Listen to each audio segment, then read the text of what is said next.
everyone, and welcome to another episode of Latino World Travelers Virtual Travel Party. Thank you so much for being here. Today, we're gonna continue dreaming and discovering and inspiring everyone to travel all over the world. And in order to do that, we are first gonna remember to turn on our cameras so we can interact with you. We wanna see your beautiful faces, and we wanna make sure you're present, listening to the presentation. At the end, we're gonna have a Q&A, and you can ask any questions that you want to our speaker. Also use the chat and ask any questions that you may have, share your experiences, whether you have been to this destination or whether you just want to share experiences from other destinations that are similar. And please mute yourselves during the presentation so we can allow the presenter to fully share his experience, and then at the end you can ask all the questions that you want. Our replays will be available in our YouTube channel, so you're more than welcome to watch them again if you have questions. And you can also view the more than 150 episodes that we already have there, where we are spotlighting different Latinos and their experience around the world. Our goal is to cover all 153 countries in the world, 190 countries in the world. So please, please, please, please, if you have been to any of the countries we haven't presented, make sure that you contact us so we can spotlight you as well.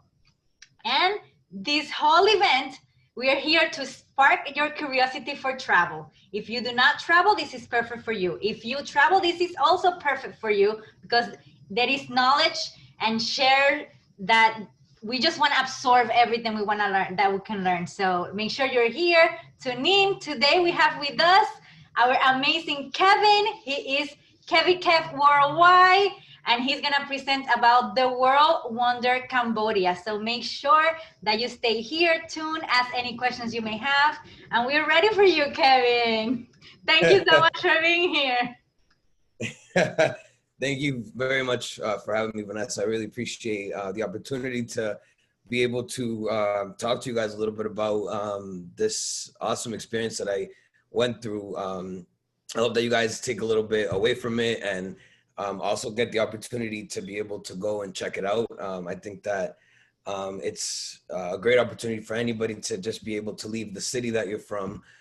So for me, a Spanish guy from Massachusetts, to be able to go to Asia, it was really something kind of out of this world, and it took a lot of preparation, and it was a little bit nerve-wracking because I didn't know the language, but I was thankfully with some really great friends, and I was able to learn some of the language and really kind of get accustomed to it.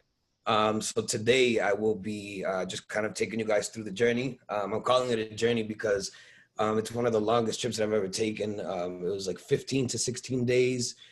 So it was really just crazy being out of my element for so long and having to get just acostumbrado and used to just living in a literally different world, the other side of the world.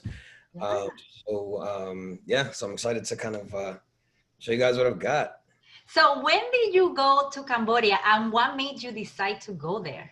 So I actually went to Cambodia actually back in 2016. So some of these pictures that you'll see on some of the videos were not shot on the iPhone, they're shot on a Galaxy. But I actually had some friends that were going back to visit. So I figured usually when you have friends that are from different countries, you have a different experience when you're with them, because you're almost like living like the way they would live. So I went with them and just kind of backpacked with them, and that's so cool. Yeah. Well, we cannot wait to see what you have to bring us. He prepared an entire presentation, guys. So make sure you have your notebooks and get ready to take notes. Thank you very much, Vanessa. All right, so let's get right into it, you guys. So this is basically just like the cover of my presentation. This is a picture of Angkor Wat. We will talk a little bit more about that later on in the tour. But this is really kind of like what represents, I mean, there's a lot of things that represent Cambodia, but this is the image that you would see if you were to Google Cambodia. It's one of the many temples that, kind of create the country and have so much history within the temples that it's really intriguing to get in there and just majestic to be able to kind of witness it in person. So we'll get into that in just a little bit. Today, I want to, because I was there for so long, it would be just kind of impossible for me to take you on a day-by-day basis of everything that I did. So I want to give you kind of like a glimpse of a little bit of like everything about the country, so that you guys, if you have questions, can kind of write them down and ask, and maybe you'll see them throughout the tour. But we'll talk a little bit about like the history of Cambodia. I promise it won't be boring. We'll of course talk about the food. We'll talk about how to get around, and just kind of like a little preview of what to expect when you go. So the reason why I called it the World's Wonders is because Angkor Wat is actually the 8th wonder of the world. They change often, so sometimes it's in the list, sometimes it's not. But regardless, when you're there, it's you get that feeling. So definitely, if you ever get a chance to go, check it out. First thing I want to talk to you guys about is a little bit of the history. I know some of you guys probably don't even know where Cambodia is, but Cambodia is actually one of the most southern-eastern countries in China, and actually, excuse me, southwestern countries in China, and it is located between Thailand, Laos, Vietnam. And obviously, just like any other country, Cambodia went through a lot of turmoil as far as, different countries coming into kind of trying to take it over. It once was a French territory, but over the years, the Khmer Rouge came in and kind of, destroyed it, devastated the country. And then the Vietnamese, I think it was, that also came in, the Japanese came in, and really kind of just shook things up. They ended up killing about like 2.5 million people of the population of Cambodia, because they didn't really want for the people to progress. They wanted to continue having them be kind of like farmers and kind of maintain the industry in that way. So there wasn't really any chance for them to be able to advance in like the medical field or the science field. So it was really, really difficult. And on some of these slides, you'll see some words and stuff, just so that if you want to get a chance to read them back later, you can. But it was really devastating what happened. And it's crazy that it was rather recent when it actually happened. And so some of the friends that I have actually still have family members that are either like missing, that just vanished off the face of the earth during that time. So because of that, it actually has kept Cambodia from being able to progress overall.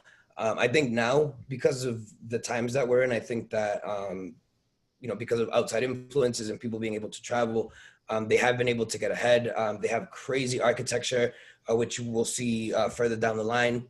But even in this picture here, you guys can see that Angkor Wat was still around during those times. So there's so much history there. And again, like I said, you guys will see that later on.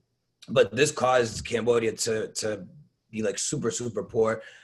It's really devastating seeing how some of the people still live there.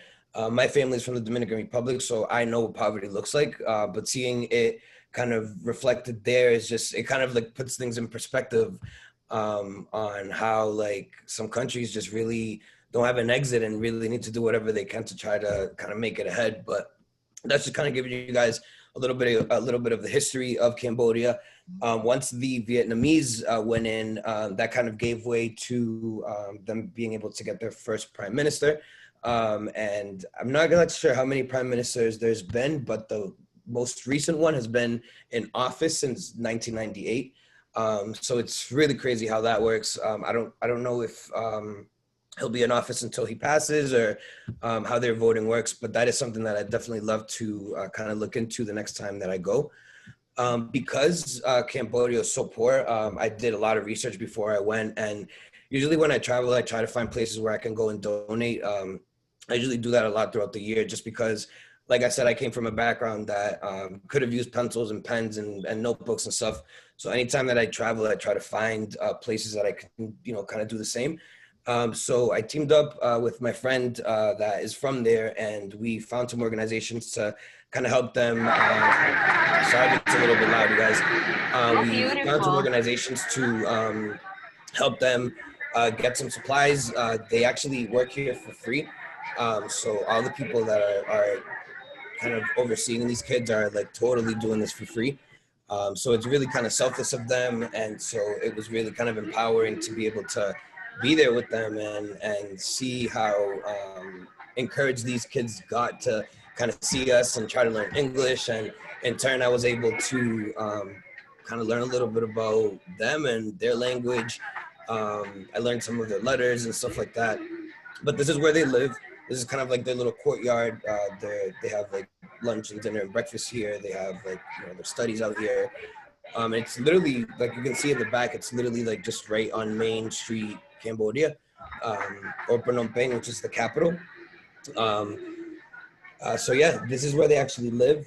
There's a picture below that kind of shows you their living quarters. We didn't obviously go up there because we didn't really want to invade their privacy, but it was really cool to see these kids, and it's a little sad because like you leave with like this little knot in your throat, and it's like, shoot, I wish I could do more for them, but just being there, I know that it was a great opportunity for them, for me. It was really eye-opening, and I can't wait to do it again. But down on the bottom left, you'll see that there's like sacos de arroz. There's like sacks of rice. We took like bottles of water. We took markers, crayons, and luckily we had enough for everybody. So it was pretty cool to do that, and I cannot wait to go back there. I believe that they're still there. I think that they have continued to get support from like little organizations in the area. So I think that they're striving, and hopefully a lot of these kids will get the chance to go to school and travel and learn new things, and hopefully continue to get their country out of this hole that they're in. Hold on, I gotta put the That little is so Cambodia beautiful music in that the you background. gave back like that and that you found an organization. Tune in with that. But yeah, so I just wanted to give you guys a little glimpse of, just giving back in this country. And really, anytime that you guys get a chance to give back, please do. These kids will remember it. I'll probably never see them again, but I won't forget the experience just as much as I can imagine that they won't. So moving on, get into Cambodia. I don't know if you guys have ever been to Asia, but it is crazy. It's one of the longest flights that I've ever taken, which is kind of one of the reasons why it's worth going for so long, because if you're going to spend so much time like traveling, you want to make sure that like you're there for a good amount of time, because you're on the other side of the world. You're going to be totally jet lagged, and you want to be present when you arrive. What we did was we went from Boston to Hong Kong, and then Hong Kong to Cambodia. From Boston to Hong Kong, it was 20 hours direct. So we left at like 1:30, and I think that they specifically time it this way that it leaves really early so that you get to Asia like in the morning. But we left at like 1:30 a.m. and we ended up getting to Hong Kong, I think around like 6 in the morning. But it was really cool because like all of the seats are like laying down seats, and throughout the whole trip it's like champagne, wine, beer, food. They give you breakfast, lunch, and dinner, and you can get noodles like on call, like the cup of like the noodle, like the cup of noodles, like all day. So I had like 20 cups of noodles on that trip, but it was really awesome to be able to just experience that itself, because it's almost like a trip in itself to take that long of a trip. But that But was it's pretty first cool. class, right? The seats are super No coach. comfortable, and you're just on there for like, you're on the plane for 20 hours, just hanging out.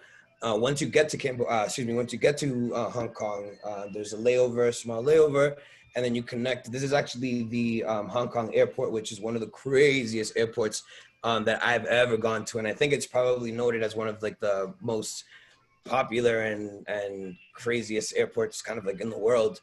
But once we got there, we had a slight layover for like maybe an hour. Totally messed up in the head, but still excited to kind of get there. And then we got on to the next flight. And then from there, it was like another 4 to 5 hour flight to actually arrive in Phnom Penh. So when we got to Phnom Penh, it was like 12 in the afternoon-ish, 1 o'clock in the afternoon. But my mind was like somewhere else. Cambodia is 12 hours ahead. And usually it's depending on where you are. Like if you live in Texas or if you live in California, it really just depends, where you're from, but you'll definitely be more than 12 hours ahead when you get there. So just be prepared that, you can't call your folks when you get there because it's going to be like midnight at home. So it takes some time to get used to, but overall it was like a really, really neat experience. I mean, it's a 20-hour flight, but again, if you're gonna go for some time, it's totally worth it. Once we actually got to Cambodia, like I mentioned to you guys earlier, we were with some friends, so we were lucky enough to be able to get around with them in their cars. But we took advantage of their transportation that they use, so they don't really have like a MBTA or like like a subway system like we do here in the States. With them, it's just like, motorbikes and these little neat things that are called tuk-tuks. So tuk-tuks are basically just like a bike with like a wagon behind it. And it's kind of like their way of getting around. You do see them in New York. You see them now. You see them a little bit more often in like New York and in like Vegas. But this is like their number one method of getting around, whether it's to go to work, to go to school. But of course, just like any other country, mopeds and motorcycles and bicycles themselves are usually the easiest way to get around. You'll see a lot of cars, normally like really, really nice cars, but usually those belong to like the government or just people that have money, you know what I mean? So it's really rare when you see them. People just kind of like in New York, people have cars, but they'll just rather take the subway just because it's easier for parking purposes. And so we got a chance to get on one of these. And it was pretty cool because you're just literally whipping around in this like tuk-tuk is what they're called. And you can literally pay like $1 to $2 to get from point A to point B. Phnom Penh isn't really big, so to speak, so you can really kind of get to your places relatively quick, whether you want to go to like the mall or go visit a family member or go to like the supermarket, the night markets. It's really just the most convenient way to get there.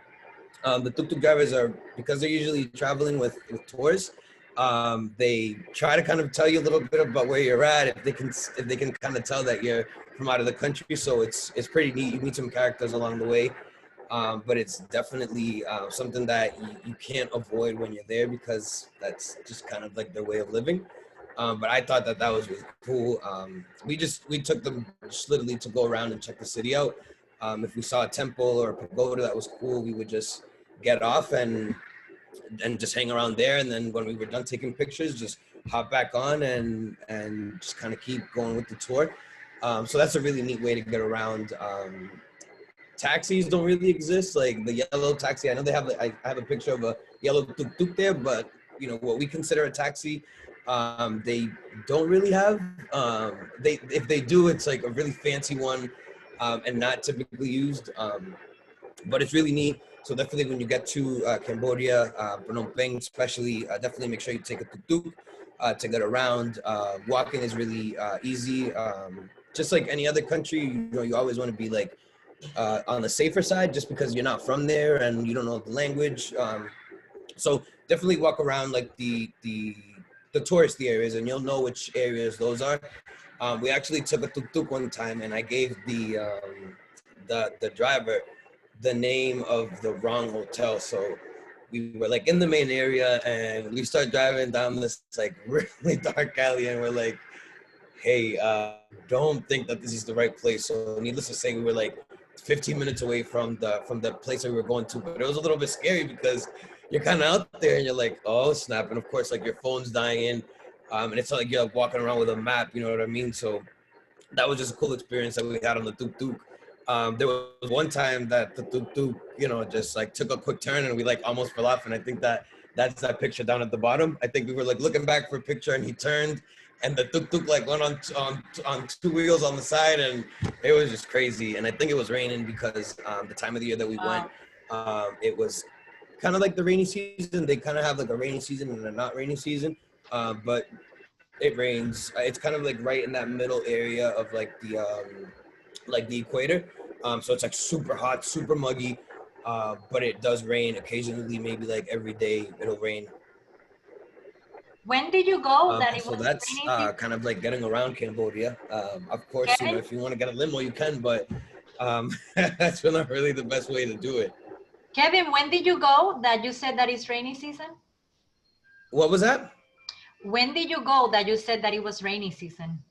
The time that I went when it was rainy season was during it was February. So I think that like the first half of the year is what they consider kind of like their rainy season. So anywhere from like January through like May, May, June is considered their rainy season. And although it will rain throughout the rest of the year, the majority of the rain happens during that time. And I wish I actually had a picture to show you guys, but this is like this area of the world is where a lot of like the tsunamis happen, like a lot of the typhoons. So if like when you're there, like it'll just rain for like an hour and like things will just be like floating down the street. So people build, which actually this is great that we're getting into this conversation because it kind of takes us into our next slide. But people build above, they build on stilts because of the amount of rain that they get. Because if not, then all of their stuff will be ruined. Like tons of cars are ruined just because of the amount of rain that they get. And it's crazy because it's like unavoidable. And I think that, like I was mentioning earlier, because of their progression, they haven't really gotten themselves into like a really good like sewer system. So like the water just kind of like sits around for days, but then it gets so hot that it eventually evaporates. So it causes like cars to like always be really dirty, and it's just like, but people, it's so hot that people kind of like pray and hope to get rain, and then when rain comes, it really like downpours. But talking about the way people build over there. Uh, we decided, because we were going for so long, we decided to stay in like a couple of different places. We wanted to get the experience like in the countryside.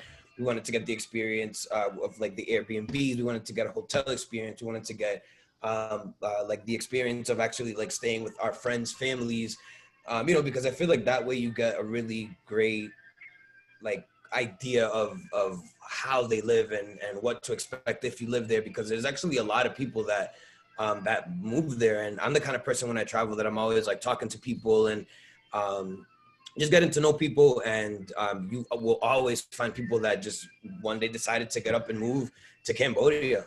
The money goes really, really farther, which we'll talk about that in a little bit. But people just decide to go and move, and they love it. So we wanted to really kind of experience everything. So in this slide here, I wanted to kind of show you guys kind of like the higher end of the spectrum that we stayed at on the hotels. The service that they offer over there is impeccable compared to like some of the hotels here. Like even if you go to like a Hilton or like a Hampton Inn here, they're not waiting for you with like either like a drink or with like a warm towel and stuff like that. It's really just like, okay, here's your key, here's your cookie, here's your water, and you're good to go. But these people will like, for the most part, not even a 5-star, it's like a 2-star hotel. They'll like walk you to your door. They'll like, ask if there's anything you need. They'll have water bottles for you. So it's the service that they offer is just really, really different than they do here. And then the, hold on a second. And then the, hold on, what's going on here? And then and then so this is, of course, like I said, it was the rainy season, so this was the one of the rooms that we stayed at. This is like the view. So it was just like, hold on a second. Can you guys hear me okay? Yes. Okay. So that was kind of like the view of that hotel, which was another one that we stayed at. And so hold on a second here. And so this is just like another view of some of the other places that we stayed at. We stayed at some really like crazy wooden homes. We stayed at like a beach area home. We stayed in like a penthouse. So this building that you guys see here was on Airbnb, and it was like a whole floor, the top floor. And it was like something like $70 a night. It was like really, really, really, really crazy cheap compared to like if you were to rent like a penthouse like that, like in Miami, like forget about it. You're spending a ton of money. But that's one of the places that we stayed at. We did decide to stay at something a little bit more on the luxury side, just because we were on vacation. We said, why not? You'll also see one of the house on stilts that I was talking about. You'll see one of the wooden houses down the bottom, and that's actually not even as wooden as it got. Like we stayed in a place that didn't have any electricity, and I'm used to that. I've stayed in homes in my family's country that went hours without light. And so I'm totally used to that. And I didn't have many pictures of it because it was pitch black. So even if I did have pictures of it, it would just be like a black picture. But just wanted to give you guys kind of like a little bit of a rundown. This is actually inside of my friend's house.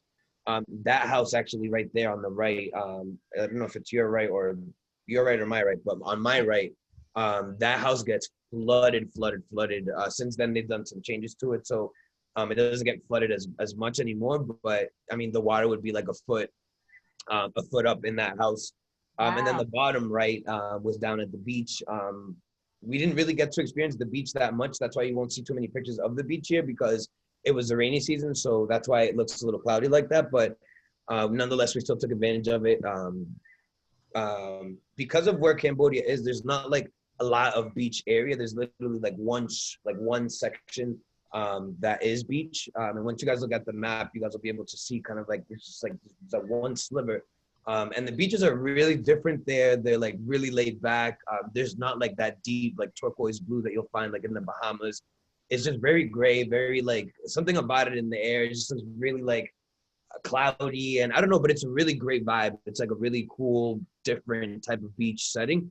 But that just kind of to show you guys a little bit about the beaches and where we stayed, kind of like our lodging. Definitely recommend Airbnb over there. It's super, super cheap. Hotels are like $5 to $6 for you to stay for a night. So it's really crazy, the prices and stuff. And so getting to Cambodia is probably the most expensive thing. I'll tell you guys a little bit more about that later. But once you're there, it's super, super cheap to get around, and like the food and everything. But we'll talk about that in a few. Talking about food, I am huge on taking pictures of food. Unfortunately, I am a picky eater. One of my New Year's resolutions is to try seafood this year. So I'm going to try it. I don't know when, but I'm going to try it. So a lot of the pictures that you'll see that I've taken are a lot of like meats and rices and stuff like that. But I'm huge on taking pictures of food just because I feel like it gives you a different, it lets you tell a different story to people just based on the food. They're huge on foods.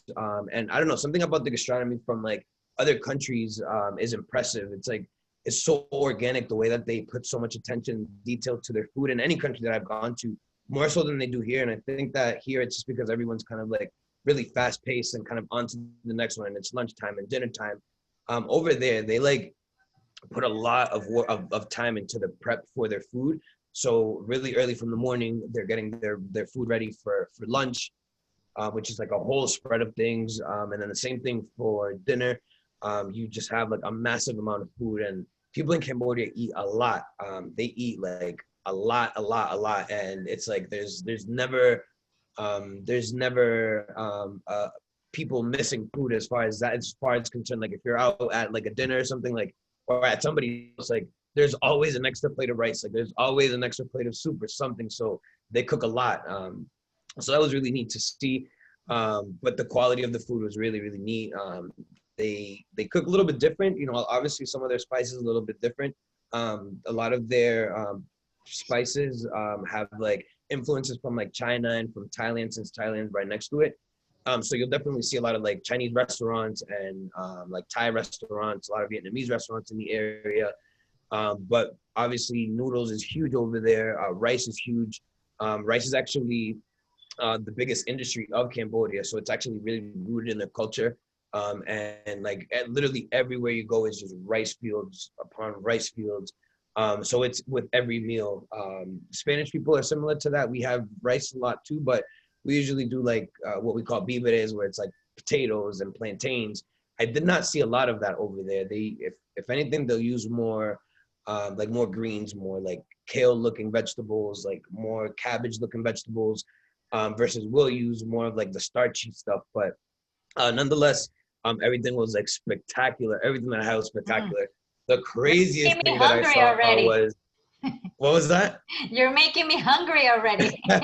The craziest thing that I did see was that one of their delicacies there is like grasshoppers and tarantulas and stuff like that. So like you'll see people eating tarantulas, like especially during the rainy season. During the rainy season is when it's good for them to eat. And the people I was with, they just bought it like it was nothing. And it was just like really weird because we don't come from a place where people do that, so it was just really cool to see. Obviously I didn't try it because I'm super picky, but eventually at some point in my life I do think I want to try like a grasshopper, which is what's pictured there. So it's like mesquite grasshopper, and then there's like Cajun grasshoppers, but this is something that you see like everywhere, whether it's like street markets, like the little kiosquitos on the side of the road, wherever you go, you'll see that. They do a lot of like cook your own food type of thing, kind of like teriyaki, kind of like hot pot type of style. So you'll see a lot of restaurants that offer that, which is really cool because I love to cook my own food and stuff like that. I think they're interactive. Their food is really interactive, even at regular dinner tables, which is really different than from us. From us, it's like we have our plate and that's it. You might take a pastelito or whatever, a little bit of ensalada, but for the most part, that's it. A lot of their foods are very like family oriented, kind of like family style, versus we kind of just sit with un plato de comida, and that's kind of what it is. So you're gonna eat a lot. So just get ready. I'm a rice fanatic. I don't know if you guys know, but there's like 40,000 different species of rice. So anywhere in the world that I go, I know I'll be fine if they have rice and chicken. But they had rice galore here.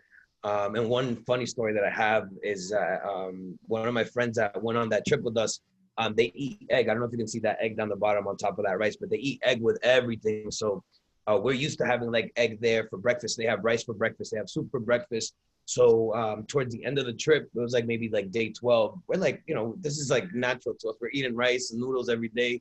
But we get to this restaurant and we're eating this egg, right? And like, I can kind of tell because I'm a picky eater. I can kind of tell that like something is off with this egg. I don't know exactly what it is, but something is off with this egg.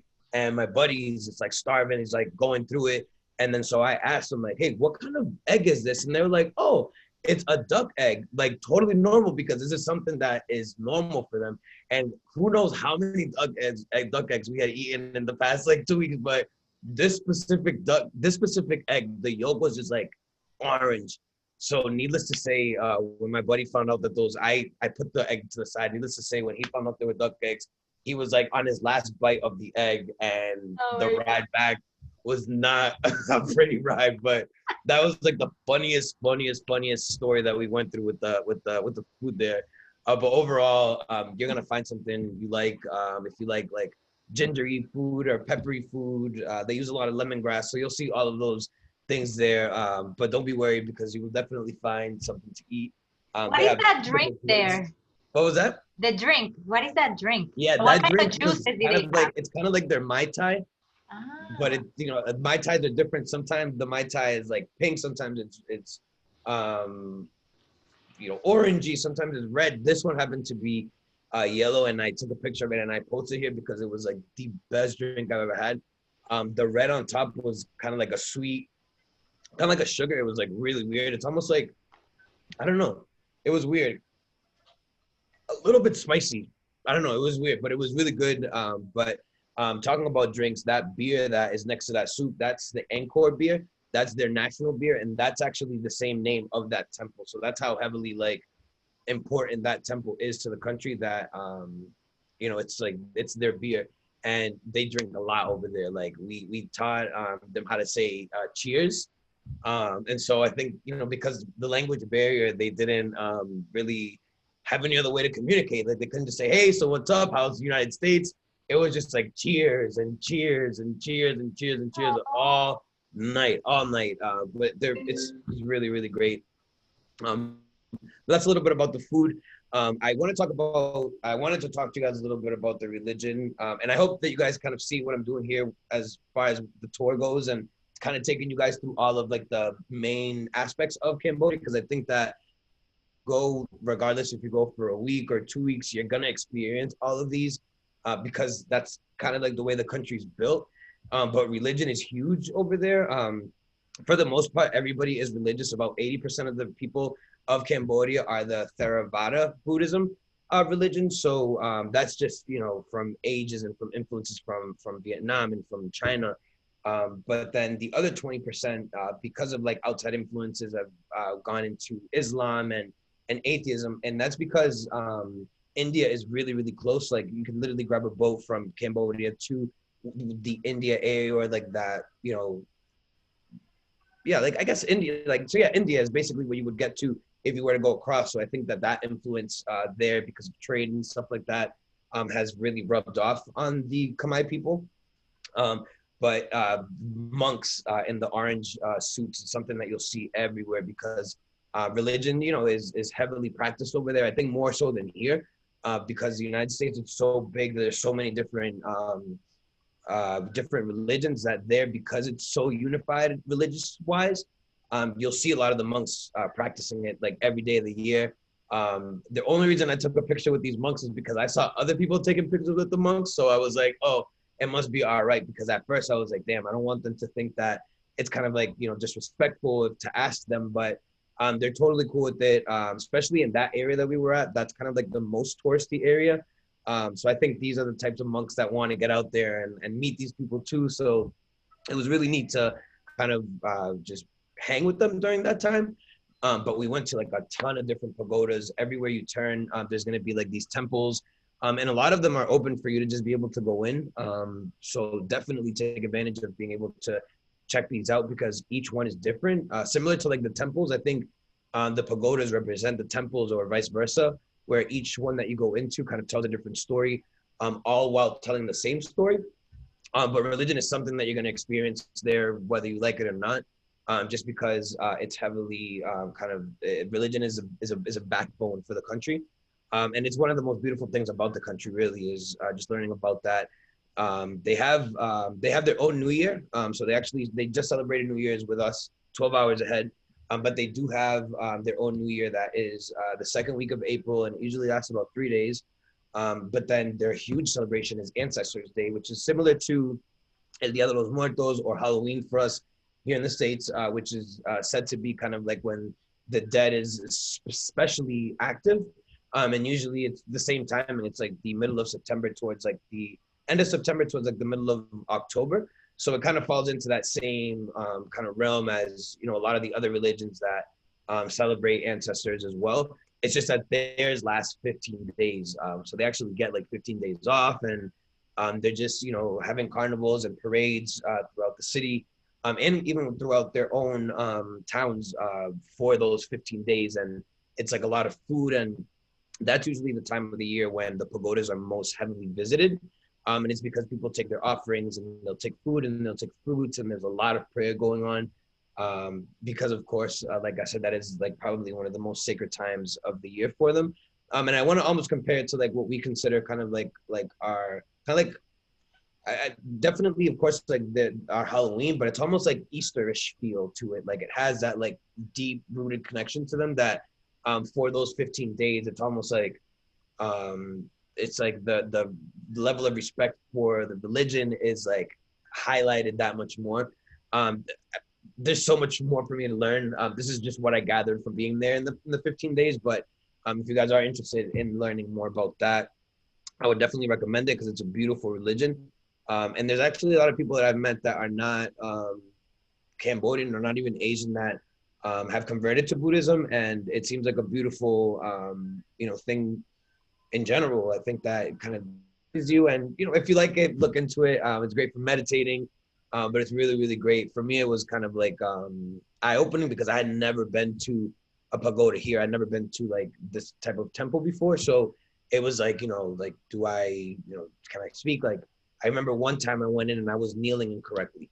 So that's another thing, kneeling. So you guys see how I'm kneeling right there? I was kneeling that way was the proper way to kneel, but I think I had been kneeling for like so long that I think I like moved to the side a little bit, and they were like kind of hitting my leg like, hey, straighten up. So for them, it's really easy because it's something that they do. But I was like, all right, I think I got to get up. But nonetheless, it was a really cool experience.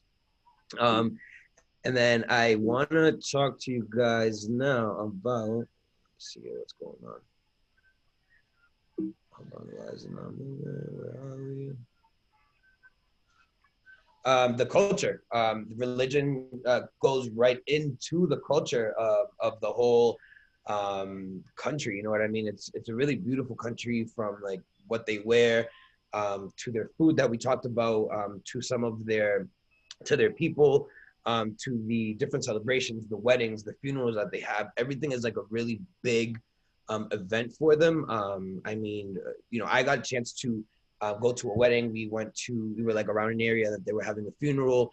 And we were just able to really kind of like dive into these experiences and see how, like, so one of the ceremonies, there was like 5 to 6 outfit changes. So this is like an all-day event. I think weddings last like 3 days. So you're going back and forth, you're going home, you're going back to the wedding. During that day, you're doing like maybe 4 or 5 ceremonies and you're going back home. But it's a really, really big like event there. Same with funerals, they last a couple of days. But it's just like the beauty of everything that they wear, and just like the I don't know, like the way the magical, I don't know, it's like they're so shiny, and you just look at the clothing and you're just like, wow, like I can't believe how much detail this garment has. It's really remarkable, like the amount of work that they put into that.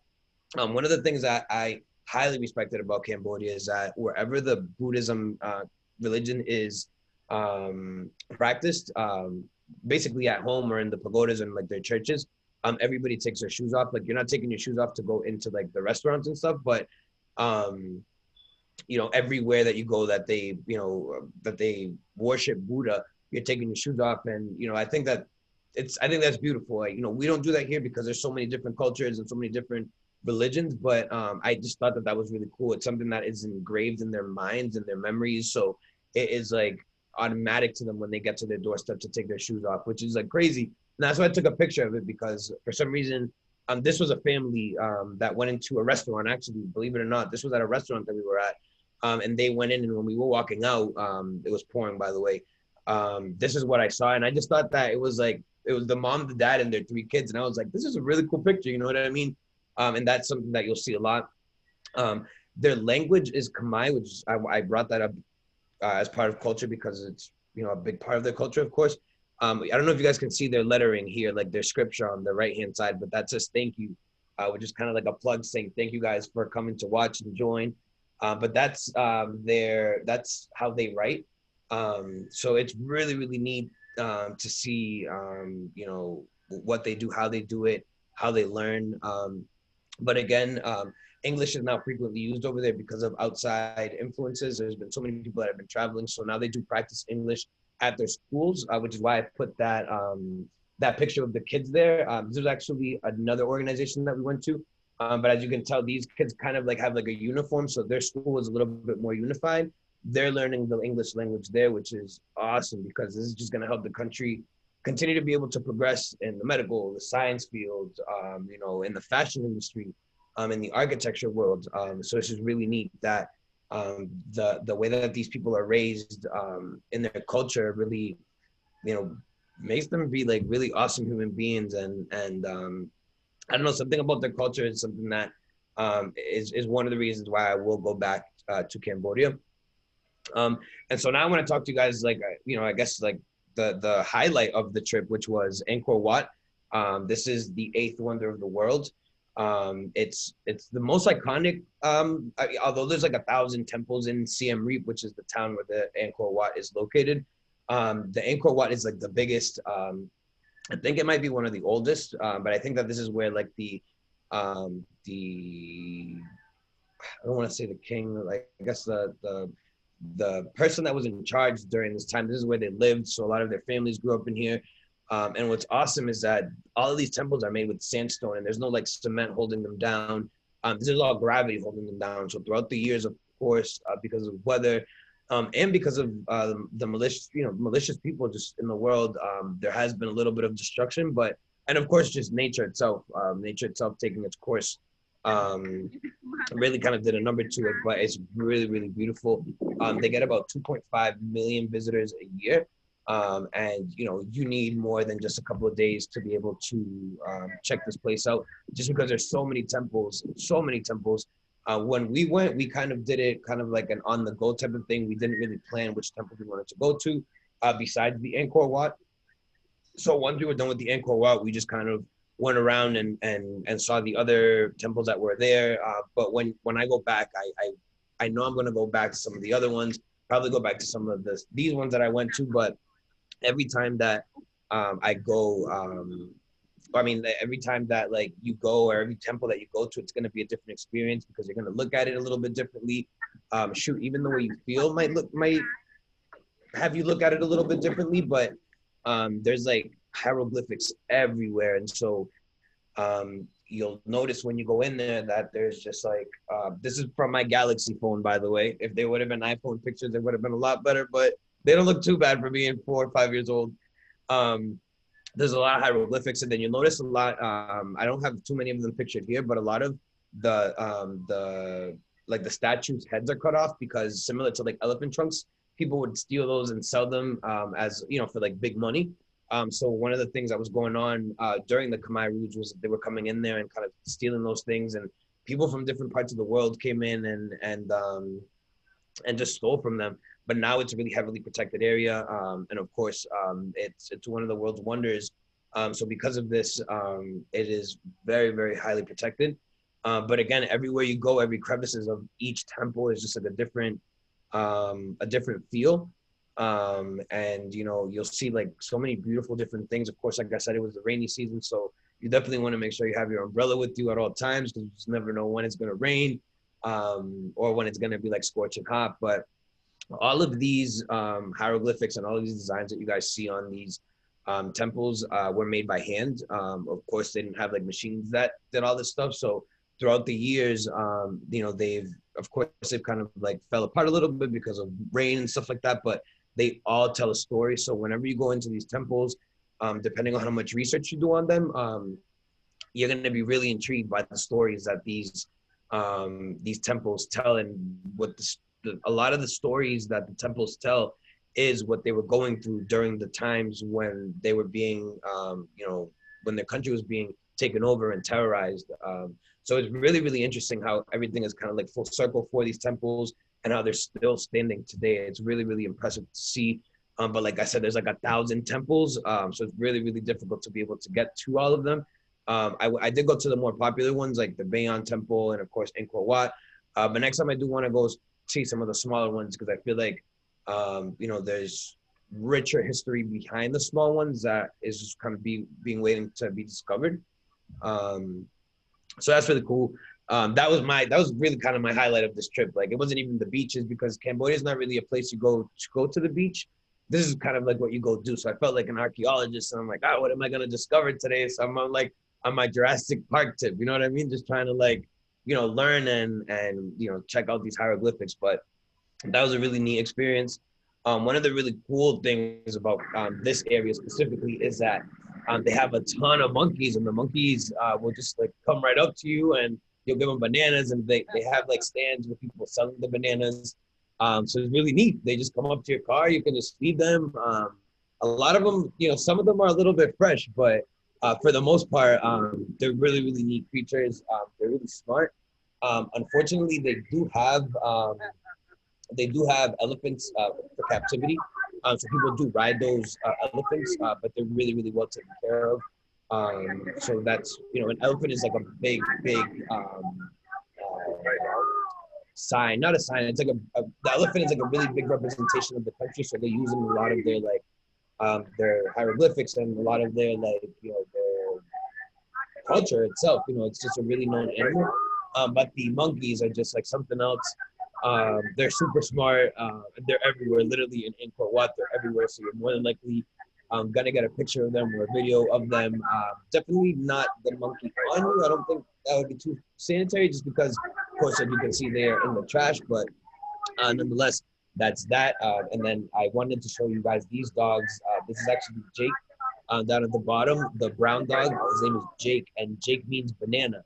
So I figured it would be nice to add him to this slide, because I was giving the banana to a monkey. And then of course, you know, just a regular straggler dog. That was kind of like one of the nicer days that we had at the beach. But that kind of just shows you guys a little bit of like the background and how soft the sand looks, and how cute dogs are. I love dogs. So so I want to talk to you guys about the social life and the nightlife. I'm big on that. I love you know, experiencing all aspects of every culture. So of course, going out at night was big for me. I was looking for places that were kind of like a little bit more on the hip side, a little bit more on the classy side. I wanted to go to like a dive bar. I wanted to go to like a beach bar. And I was lucky enough to be able to experience all of them. Pub Street down at the bottom, that's kind of like they're like that's in Siem Reap. That's near the Angkor, the temples of Angkor Wat and all that. Huge. You can get like shots for like $1, tequila for $1. You can get like, you know, the little fish tanks where you put your feet in and they, you know, all that, like massages, restaurants. So it's really, really neat. This down the bottom, that Encore Beer is just right on like the riverside. They have a big river that's called the Mekong River that goes down the side of like the main downtown area of Phnom Penh, which is where like the main palace is. That's where you'll see a lot of like the New Year's fireworks and stuff like that. But that was that area. And down on the bottom is one of like their fancier hotels. And I'm telling you guys, just everything about the nightlife and their like social life is like really hip. Like that's one thing that I feel like the new generations have brought to the country is the influences. Like, I don't know if you guys can see that picture on the left, that second picture, that looks like a restaurant that I would find in Boston. So I was really surprised to see that. And the only reason why I went there is because I love going to like restaurants and any type of rooftop access that I can get wherever I go. I love doing that. So that restaurant that is there in the middle with like the lamps and stuff, it's kind of like a more low key. That view of the city is what you would see on the outside. Again, it was kind of a crappy day because it was rainy season, so it was really cloudy. But that's kind of like what Cambodia or that main Phnom Penh area looks like during the day. And it's just growing. Like there was tons, and this was 2016, so I can just imagine how it looks now and how advanced things have become since then. And luckily, you know, for people, for tourists, I think that the tourists coming there and influencing them to continue to grow, I think has and will continue to help their economy. But our dollar goes a really long way there. So like $1 is 4,030 Cambodian real. For $1, for like 4,000 real, you could get yourself like, let's say like, you know, like a quick, you know, number one at McDonald's, so to speak. You know what I mean? Like something quick like that for like $1, $2, or US dollars, but with like $10 US dollars, you can have yourself like a really 3, 4, 5 course meal and have a couple of drinks and you're good. So that's what I'm saying. Like if you want to, if you're a young person, you're looking to travel somewhere where it's cheap, the most expensive thing is going to be just getting there. Besides that, once you're there, it's just like for example, like Siem Reap, where the Angkor or the temples are, is about 5 hours from this main city. So you can either drive there and do 5 to 6 hours, but we flew there because it took an hour and it was like $50, $60 to get there. So we're like, you know what? We're already here. Let's not waste any time. Let's just get there. But everything is just really relatively cheap. So if you're looking for, I'm a budget traveler. So anytime that unless I'm going to travel luxury, if I'm traveling budget, I budget. So I try to like find these countries that are going to take my dollar a long way, because that just gives me the opportunity to be able to give back like I did. Yeah, so social life, nightlife, I could go on and on about this because we did a lot. Every night it was just something different, different experience, different people. The bartenders, really, really cool, different types of tricks and stuff like that. And then basically, you know, I wanted to give you guys a little bit of a rundown. You'll spend anywhere from like $800 to $900 on the flight, but that's the most expensive thing. That's why if you go, you want to make sure that you are there for a good amount of time so that you don't spend that amount of money on like a short time. You know, staying, depending where you want to stay, whether it's luxury or you want to stay at a hotel or you have family and friends that you can stay with, you can stay at a really nice hotel. Like those hotels that I showed you guys earlier, they were like $10 like a night. So it was really, really crazy how affordable that is with the amount of service that they offer you. Food, you know, is really based on, you know, your level of the kind of luxury that you want. If you want to go all out, go all out. You know, you're not going to pay like, I mean, I don't know about now, but I doubt that you're going to pay $100 for a steak over there. Like a New York sirloin, you know, whatever, you're not going to pay more than like, you know, $50, where here you'd pay like $150 or $100. So that kind of gives you an idea of that. But if you're going there on a budget, like everything is like really, really good. So like $5 for a meal and you're stuffed for like hours. but then before you know it, it's time to eat again. Because something about the weather, the temperature there just makes me want to eat. And then last but not least, you can get private tours, you can get car rentals, are all available upon arriving at the airport. The airport is very advanced. There's English signage everywhere, so you'll be able to get around. But like I mentioned earlier, you guys, the best way to get around in Cambodia, wherever you're at, is the tuk-tuk. You're just breathing, I mean, it's not really fresh air, but you're just breathing like their air. You're out there, you're in the crowd. And I know that things are probably a little bit different now because of COVID, but hopefully, this will be all over soon and we can go back there. It is open for travel right now. All they need is a negative test within 72 hours. And of course, just always, if you are looking to travel there, just always look at the us.gov CDC website because things do change really rapidly. And then these were the best pictures and videos I got from the beach. This was a really dope sunset that we got. That part of the world has really, really nice sunsets. So you get like really kind of like Bali vibes, kind of like Tulum vibes, that kind of feel at the beach. A lot of like Jamaican inspiration there, like that really laid back, like Yaman type of vibe. Definitely nothing over the top fancy, unless of course you're looking for that. But it's not something that, because like I said, Cambodia is not really known for its beaches. It's not something that people go to for that. But I thought the water was good. It was warm. The beach itself was clean. And that's basically all I've got, you guys. So I know it was a little bit of a different kind of tour because I didn't give you guys kind of like a day by day, but I really wanted to give you guys insight on what the country is, what it represents, what to do when you go there, and just kind of give you guys the beauty of the wondrous Cambodia. And of course, I thank you guys very much for watching and everything. That is freaking awesome. Thank you so much, Kevin, for sharing all of that information with us. We are so excited and we have tons of questions. Are you ready? Let's do it. People were asking so many questions on the chat, so I want to make sure that you have a chance to respond to their questions. So one of the questions that they ask is there a dress code to visit the temple? And can you wear anything except sexy clothes, like even when you go outside the temples? No. So, it's not like Dubai or like any of those like Middle Eastern countries. You definitely don't want to wear anything sexy, number one, because it is super hot and you're going to be walking a lot. And I did see some women there that went with like high heels and stuff like that, which I know that they were probably there to like take pictures and stuff like that. But definitely want to wear comfortable stuff because it's kind of like hiking in some ways. You're going through like a lot of jungles and you're climbing up a lot of hills to get to some of these temples. So you definitely want to make sure you dress comfortable. You want to make sure you bring water.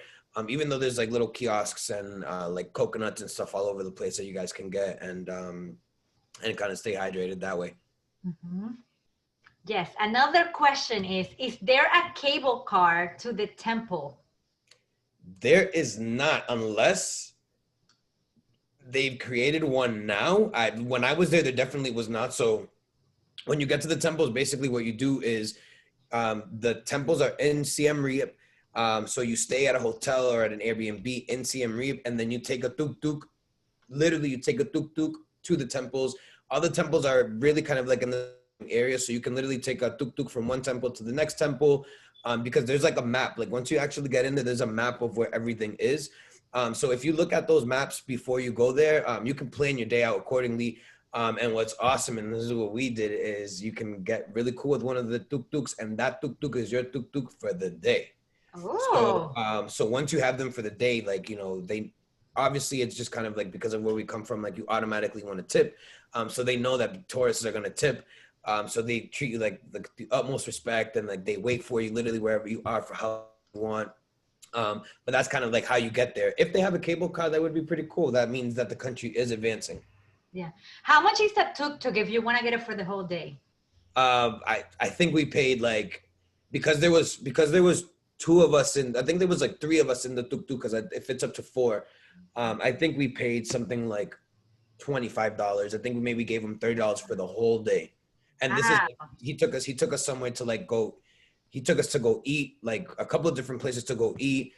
Like we went into the temples to explore, and he would just literally wait outside for us. Like it was really neat because his tuk-tuk had like plastic zippers, so when it started raining, you were just in there. It was really neat experience. That's awesome.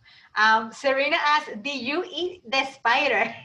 Nah, I didn't actually. So I'm super picky, so I would never eat the spider, at least not yet. But my buddy almost tried it because he'll try whatever. But they literally take the spider leg and and the pregnant ones are the ones that are good. Mm. So because the egg is what the delicacy is, so they literally like grab it and just like take a bite out of crime. But this is like this is something that they do on a regular. So of course nosotros we can't be like, oh, that's gross, because that's just part of, imagine like, you were eating like a chicken nugget and they're like, oh, that's gross. You know what I mean? That's just part of their culture. So, yeah, it was like the whole spider, like the whole spider. It's like right down the middle, right down the middle. Also, wow. I don't know. I mean, I'm adventurous when I travel. I eat anything, but I don't know if I can take a pregnant spider. I don't know That's about awesome. that. What about the flight? You said the price could be about $800. Did the one that you take was coach or first business class? So the one that I took was coach, and then look at all of the benefits and all the amenities you have in coach. Like I'm telling you guys, those cup of noodles, I felt bad because they just kept coming and coming, but that was coach. And $800 $900 for the flight to get there is reasonable, because normally when you go and search for them, they're like 1,200. But if you plan accordingly, that's 1,200. Like if you want to buy it to leave tomorrow, but if you're gonna plan accordingly and leave in like June or whenever, like you can find it for 800 900. And if you guys follow like different like travel tricks pages, or like any type of websites and stuff like World Travelers offers tips and stuff like that, where you can get tickets as low as like 400 500. You just have to get it on the spot, buy it. And then sometimes that might be the way to travel, just like build your vacation based off of the cheap flight that you got, and just kind of build around that. I feel like that kind of makes the experience different.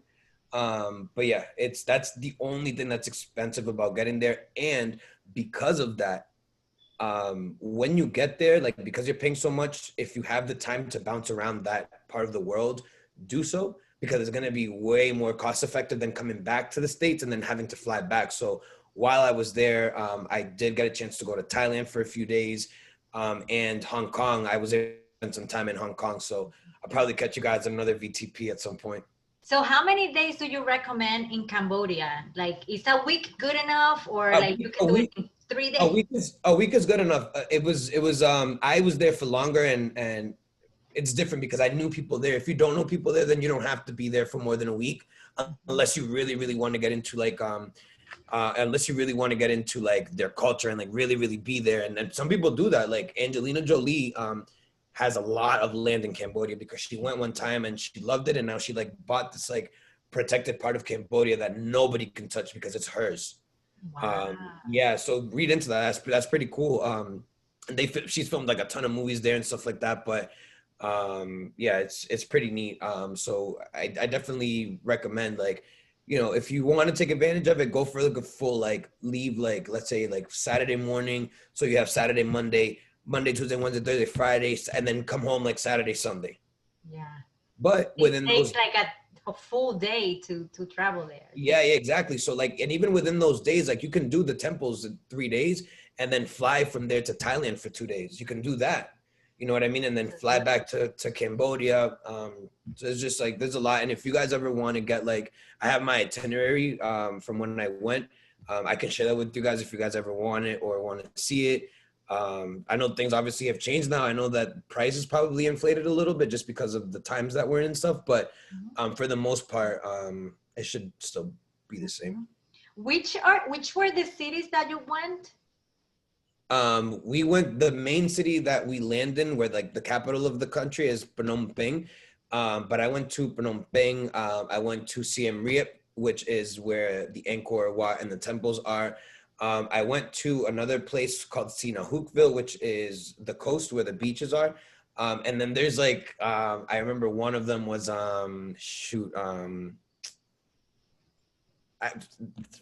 I couldn't even tell you the name of the places that we went to because they're like, they're in their language. So when you get there, it's like a couple of syllables. And when you're there, you like know it. You're like, oh, let's go to Ratata. And then no idea.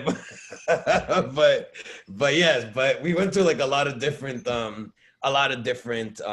little cities. But the main cities that you want to go to when you're there are Phnom Penh, Siem Reap, and then I think now up and coming, there's like some other cities that have maybe started to develop, but for the most part, you're in between there. And like I said, it's like 4 to 5 hours to get from each place. So if you want to explore, it's just beautiful to explore the countryside as you get in there. You can do that or just fly.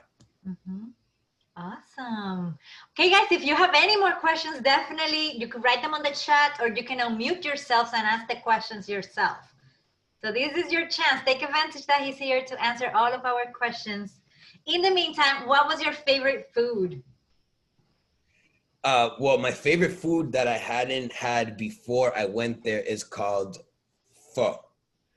But it's not pho because pho is from Vietnam. So what they call it which is like their version of pho. It's the same exact thing. It's just not called pho. But it's the noodles. Oh my God, the noodles, because you can have noodles for breakfast, lunch, and dinner. You can have, I'm telling you, even on the plane, I was having the noodles on the plane and I was like, all right, when I get to Cambodia, I know I'm going to be eating a lot of noodles. And that's exactly what I did. And so since then, the pho or that chicken noodle soup with like that rice noodle is like I look for it wherever I go, whatever city in the United States that I go to, I always look for that or ramen.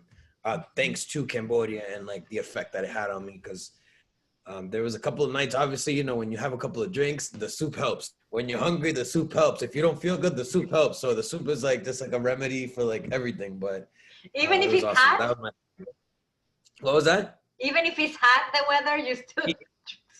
Believe it or not, so it's always hot there. It's always hot there. And soup is like number 2 on their menu, always. So like people eat soup there year round. It's not like it wasn't like just me. It's like that's part of like their like if they have rice and chicken or rice and seafood, they'll have a sopita on the side, always. Yum, yum. Very, very, very good. You're making me so hungry and I want to go there so badly. Now, when you say you went backpacking, like you fit everything that you brought for all 15 days in just one backpack? Well, no. I guess I meant piggybacking is what I guess I meant by that, because there was no way I could have been. I meant piggybacking because they were already going to Cambodia. So I was like, this is my chance to go with them. So I kind of piggybacked on their trip. So I was just kind of like, I piggybacked on them. But shoot, that I should have done that because, we basically brought a maleta, but we were living out of a backpack the whole time. So next time, that's another travel tip. Like we paid for the maleta to get there, and then the maleta like didn't even see the outside of the house that we stayed at. It was always like either in the car or like at base camp. So if you guys, I have a big travel backpack. If you guys can fit everything in there, like we even did laundry over there. I did laundry. Like that's some stuff I didn't even talk to you guys. I did laundry over there. Like they folded it. I got like a haircut over there for like $2. Like it was like I was living there for like, a good like, chunk of the month of February. So it was really cool. I know you mentioned the nightlife.